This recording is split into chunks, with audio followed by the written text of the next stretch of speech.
Mary জিন্দেগি হ্যায় তু পর্ব সংখ্যা 2 লিখেছেন ফারহানা নিঝুম। ঐশ্বর্যের কথায় নাক ছিটকায় Jisan. Shame on you bro, you are such a shameless man. Yes, I am. হাতে থাকা মুঠোফোনে ভাইব্রেট করতেই তা রিসিভ করলো জিসান। হ্যালো। ফোনের অপর প্রান্ত থেকে কেউ কিছু বলল। সেটা শুনে মনের মধ্যে লাড্ডু ফুটতে লাগলো জিসানের। Bro, my angry bird is coming. ঐশ্বর্যের অভিব্যক্তি বোঝা দেয়। আচানক অধর বাঁকিয়ে হেসে বলল, আই থিঙ্ক আমার রেড রোজ চলে এসেছে। I feel something. জিসান হা হয়ে গেল। বেচারি রেড রোজ তো গেল। সুন্দর সকাল, হাওয়া বইছে। এয়ারপোর্টে দাঁড়িয়ে আছে আফসানা পাটোয়ারি, রৌদ্র, নিকি আর উৎসাহ। কিছুক্ষণের মধ্যেই গাড়ি চলে আসে। সবাই গাড়িতে উঠে শুধু উৎসাহ ছাড়া। উৎসাহকে উঠতে না দেখে আফসানা পাটোয়ারি সুধান, কি হয়েছে, তুই উঠছিস না কেন? আসলে মামি, আমি একটু ফ্রেন্ডের সাথে দেখা করে তবেই যাব। আফসানা খুব একটা প্রতিক্রিয়া দেখালো না। বাড়িতে ফিরেছে আফসানা পাটোয়ারি আর বাকি সদস্যরা। ঐশ্বর্যকে দেখে মৃদু হাসলেন আফসানা পাটোয়ারি। কেমন আছো ঐশ্বর্য? আমি ঠিক আছি মা, আপনি কেমন আছেন? আফসানা পাটোয়ারি ভালো আছেন বললেন। তবে এর আগে ঐশ্বর্যের সঙ্গে খুব একটা ভালো সম্পর্ক ছিল না তার। কিন্তু এখন না চাইতেও সম্পর্ক রাখতে হচ্ছে তাদের। কারণ একমাত্র ঐশ্বর্য আর রুদ্র আছে তাদের দেখভাল করার জন্য। ভাই, ভাই বলেই ঐশ্বর্যকে ম্যানলি হাগ করল Rudra. How are you man? I am absolutely fine. তুমি কেমন আছো? I am fine. ঐশ্বর্য বাঁকা চোখে তাকায় পেছনে। একমাত্র উৎসাহ নেই সেখানে। মন মেজাজ এমনিতেও খারাপ থাকে, তার উপর এই মেয়ে আসেনি। ফ্রেন্ডের সাথে দেখা করে ফিরতে ফিরতে সন্ধ্যা হয়ে আসে। বার্লিন শহরে সন্ধ্যা মানেই অন্যরকম সৌন্দর্য। হুট করে উৎসাহ অনুভব করল তুষারপাত হচ্ছে। ফলস্বরূপ উপায় না পেয়ে একটা বাস স্ট্যান্ডের ভেতরে গিয়ে দাঁড়ালো সে। আকস্মিক দেখলো পাশেই একটা লোক দাঁড়িয়ে আছে। তার দিকেই অশ্লীল দৃষ্টিতে তাকিয়ে আছে। ভয়ে আড়ষ্ট হয়ে দাঁড়ালো উৎসাহ। আবার ফিরে তাকাতেই ভেতরে জমে যাওয়া ভয়টুকু বেড়ে গেল। লোকটি একদম গা ঘেঁষে দাঁড়িয়ে আছে। How much will be charge per hour? রাগে চোখ দুটো জ্বলে উঠল Utsar. How dare you? I am not what you think I am. লোকটা বাজেভাবে হাসল। উৎসাহকে টাচ করতে যায় সে। আচানক বিপদ বুঝে তুষারপাতের মধ্যে ছুটে গেল উৎসাহ। ছুটতে ছুটতে একটা গাড়ির সামনে পৌঁছে গেল। দু হাতে কান চেপে ধরে উৎসাহ। ভয়ে আতঙ্কে দিক বেদিক জ্ঞান হারিয়ে ফেলেছে সে। রোজ। পরিচিত কণ্ঠস্বর, চিরচেনা মুখখানি দেখে স্বস্তি পেল উৎসাহ। বসা থেকে উঠে গিয়ে জাপটে ধরল ঐশ্বর্যকে। Help me. ওই লোকটা। ঐশ্বর্য অন্ধকারে আসা আরও একটি ছায়ামূর্তিকে দেখতে লাগলো। লোকটা উৎসাহকে ঐশ্বর্যকে জড়িয়ে ধরতে দেখে রাগান্বিত স্বরে বলল, হেই, হু আর ইউ? বাঁকা হাসল ঐশ্বর্য। স্বভাবসুলভ ঘাড় ম্যাসাজ করে বলল, I fuck her everyday. Now you know who I am. কথাটা শুনে বিদ্যুৎ বেগে মাথা তুলে তাকায় উৎসাহ। ঐশ্বর্য কি বলল এটা? চিটকে দূরে সরে গেল উৎসাহ। ছি ভাইয়া, আপনি আমাকে নিয়ে কি বলছেন এসব? গা দুলিয়ে হেসে উঠল ঐশ্বর্য। হঠাৎ করে উৎসার কোমর টেনে নিয়ে নিজের সাথে মিশিয়ে বলল, yes, it's true, I fuck you everyday. লজ্জায় রীতিমতো কান দিয়ে ধোঁয়া বের হচ্ছে উৎসার। ওদিকে লোকটা তখনও দাঁড়িয়ে আছে। ঐশ্বর্য বড় বড় কদম ফেলে এগিয়ে গেল। You made a big mistake by eyeing my staff.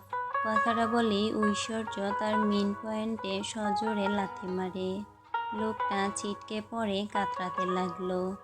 ঐশ্বর্য এগিয়ে এসে টেনে ধরে উৎসার হাত। কাম, আমি যাব না আপনার সাথে। আপনি অত্যন্ত নোংরা, অসভ্য। থেমে গেল ঐশ্বর্য। ও রিয়েলি? বাট এখনো তো তেমন কিছু করলাম না রেড রোজ। রেড রোজ নামটা শুনে শির দ্বারা বেয়ে শীতল রক্তস্রোত বয়ে গেল। কেঁপে উঠল উৎসাহ। আপনি আসলেই? এখনো কিছু করিনি, বাট আমি কন্ট্রোললেস হলে গাড়িতেই সব করে ফেলবো। তাই বলছি আমাকে কন্ট্রোললেস না করে চুপচাপ গাড়িতে উঠো।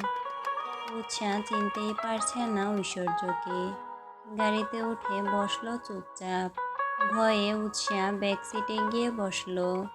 এদিকে ঐশ্বর্য এক হাতে গাড়ির স্টিয়ারিং ধরেছে, অন্য হাতে অ্যালকোহলের বোতল ধরে রেখেছে। লুকিং গ্লাসে উৎসার নিষ্পাপ আদলখানি দেখে জিভ দিয়ে ঠোঁট জোড়া আলতো করে ভিজিয়ে নিল। ফিসফিস করে বলল, শোনো না সুইট হার্ট, আমি যদি এখন একটু ইন্টিমেট হই তাহলে কি মাইন্ড করবে? বিস্ফোরিত নয়নে তাকালো উৎসাহ। চিৎকার করে বলল, নামান আমাকে, এক্ষুনি নামিয়ে দিন। আপনার সাথে যাওয়া মানে নিজের ক্ষতি করা। বাঁকা হাসল ঐশ্বর্য। উফ, রোজ রোজ, আই ক্যান্ট কন্ট্রোল মাইসেলফ। উৎসাহ থতমত খেয়ে গেল। কিছু বলার সাহস পেল না আর। পরের দিন সকালে উৎসাহ রেগেমেগে ব্যাগপত্র নিয়ে বেরিয়ে গেল। কোথায় যাবে জানা নেই, অন্তত এই অসভ্য লোকের বাড়িতে থাকবে না। যে লোক এত খারাপ কথা বলতে পারে তাকে নিয়ে তার বাড়িতে এক মুহূর্তও নয়। আশ্রয় দিয়েছে বলে মাথা কিনে নিয়েছে নাকি? জার্মানিতে ডিসেম্বর মাস চলছে। শহর জুড়ে ধূসর আকাশের চাদরে মোড়ানো সকালগুলো নেমে আসছে অলস ভঙ্গিমায়। স্নায়বিক ঠান্ডায় জমে আসে নিঃশ্বাস। কুয়াশার ফাঁকে ফাঁকে ল্যাম্পপোস্টের আলো যেন ঝাপসা স্বপ্নের মতো ভাসে। পথে পথে হাঁটছে লোকজন, কোটে মোড়ানো, ফুলের মাফলার গলায় জড়ানো তাদের। ঠিক তেমনি ধূসর রঙা টি শার্টে তার উপর একটা জ্যাকেট জড়িয়েছে ঐশ্বর্য চৌধুরী। গাড়ির দিকে এগিয়ে চলেছে নিজের। অদূরে দাঁড়িয়ে আছে তার ব্ল্যাক মার্সিডিজ কার। দক্ষ হাতে ড্রাইভ করে এগিয়ে চলেছে ঐশ্বর্য। উদ্দেশ্য চৌধুরী প্যালেস। এখনই যেতে হবে তাকে। সেখানে যে বড়সড় একটা কাণ্ড ঘটে গেছে। বড়সড় একটা প্যালেস। সফেদ রঙা এই প্যালেস কোনো রাজমহলের থেকে কম নয়। গেটের কাছে আসতেই সিকিউরিটি গার্ড গেট খুলে দিল। ভেতরে ঢুকে গাড়ি থেকে বের হলো ঐশ্বর্য। একজন ড্রাইভার দৌড়ে এসে গাড়ির চাবি নিল তার থেকে। ঐশ্বর্য নৈশব্দে পা ফেলে প্যালেসের ভেতরে ঢুকে গেল। ড্রয়িং রুমে বসে আছে আফসানা পাটোয়ারি এবং মনিকা চৌধুরী। দুজনের মধ্যে কারোর মুখেই কথা নেই। একে অপরের দিকে আর চোখে তাকাচ্ছে বারংবার। ঝামেলাটা মূলত এখানেই। এই যে ঐশ্বর্যের দুই মা, আজ থেকে তারা দুজনেই থাকবে চৌধুরী প্যালেসে একসাথে। বাবা শহীদ মারা যাওয়ার পর ঐশ্বর্য আফসানা পাটোয়ারিকে জার্মানিতে ডেকে নিয়েছে। এই তো কিছুক্ষণ আগে ছোট বোন নিকি ফোন করে বলেছে আফসানা পাটোয়ারি এবং মনিকা চৌধুরীর মধ্যে ঝামেলা হচ্ছে। ভাইয়া, ঐশ্বর্যকে দেখে ডেকে ওঠে নিকি। দৌড়ে গিয়ে তাকে জড়িয়ে ধরে কেঁদে ফেলল নিকি। নিকির কান্নায় হকচকিয়ে গেল ঐশ্বর্য। What happened? তুই কাঁদছিস কেন? ভাইয়া, মা আর বড় মা দুজনেই ঝগড়া করছিল। ক্ষিপ্ত হলো ঐশ্বর্য। সূক্ষ্ম নিঃশ্বাস ফেলে এগিয়ে গিয়ে বসল সোফায়। মনিকা চৌধুরী এবং আফসানা পাটোয়ারি দুজনেই তার সামনে বসে আছে। সোজালো দৃষ্টিতে তাকালো ঐশ্বর্য তাদের দিকে। গম্ভীর স্বরে শুধায়, প্রবলেম কি তোমাদের? ফাইট করছো কেন তোমরা? আফসানা পাটোয়ারি কাতর স্বরে বলল, কি আর বলবো, তোমার মা চাচ্ছেন না আমি এখানে থাকি। ওনার আমার সব কিছুতেই সমস্যা। রেগে গেলেন মনিকা চৌধুরী। কটাক্ষ করে বললেন, যখন বুঝতেই পারছেন আমার এত প্রবলেম আপনাকে নিয়ে, তাহলে এখানে থাকছেন কেন? আফসানা পাটোয়ারি ফুঁসে উঠল রীতিমতো, কেন থাকবো না হে? ঐশ্বর্য কি আমার ছেলে নয়? তাহলে আমি কেন থাকবো না? আবারও শুরু হলো দুজনের কথা কাটাকাটি। তাদের কথা কাটাকাটি দেখে রেগে গেল ঐশ্বর্য। গর্জে উঠে সে, স্টপ ইট! কি হচ্ছে এসব? উফ মাম্মা, তুমি কেন ফাইট করছো? আমি তো ওদের নিয়ে এসেছি। মনিকা চৌধুরী সহসা দাঁড়িয়ে গেলেন। Just ridiculous. মনিকা চৌধুরী হনহনিয়ে দোতলায় চলে গেলেন।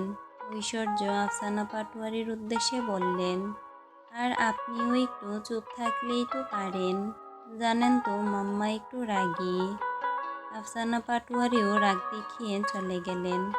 বিরক্ত হয়ে ঐশ্বর্য আবারও সোফায় বসে পড়ল। খানিকক্ষণ পরে নিকি তার জন্য এক গ্লাস পানি নিয়ে আসে। ভাইয়া, are you okay? Yeah, I am okay. পানিটা সম্পূর্ণ শেষ করল ঐশ্বর্য। আকস্মিক ভ্রু কুঁচকে বলল, রোজ কোথায়? নিকি থতমত খেয়ে গেল। উৎসাহ তো কিছুক্ষণ আগে ব্যাগ ট্যাগ নিয়ে বেরিয়ে গিয়েছে, আর বলছিল পালিয়ে যাচ্ছে। নিকি বিশ্বাস করেনি, কারণ সে জানে উৎসাহ ঘুরে ফিরে আবার আসবে।